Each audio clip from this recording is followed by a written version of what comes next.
Hello, dragilor, ce faceți? Bine, sănătoși, voioși? Uitați că tricoul CB călătorește cu mine peste tot.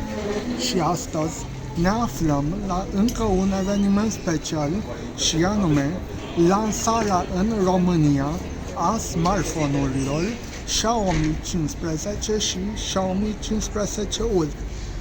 După cum bine știți, din videoclipul trecut, în data de 21 martie 2025, am participat la un workshop de fotografie alături de estimabila Cristina Venedict. Acest videoclip se poate vedea pe canalul meu de YouTube, un card pe aici, pe sus.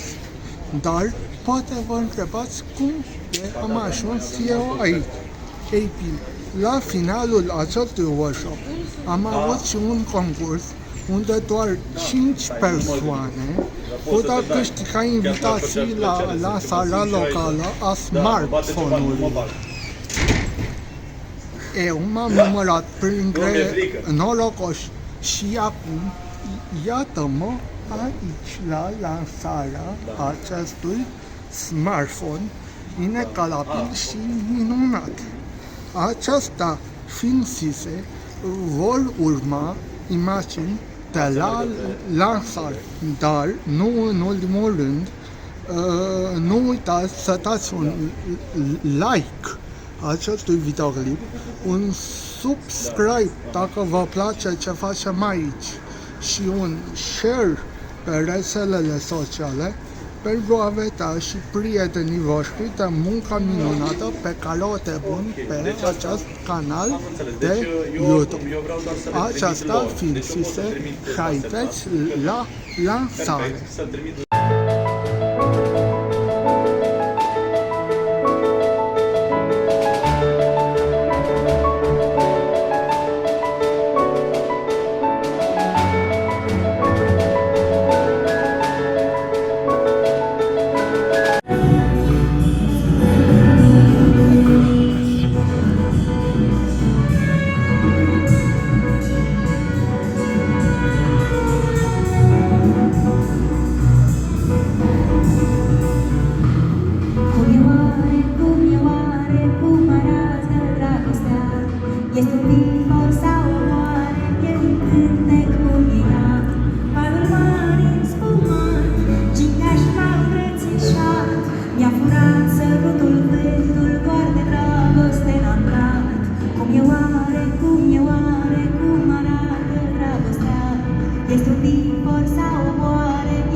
Să nu mă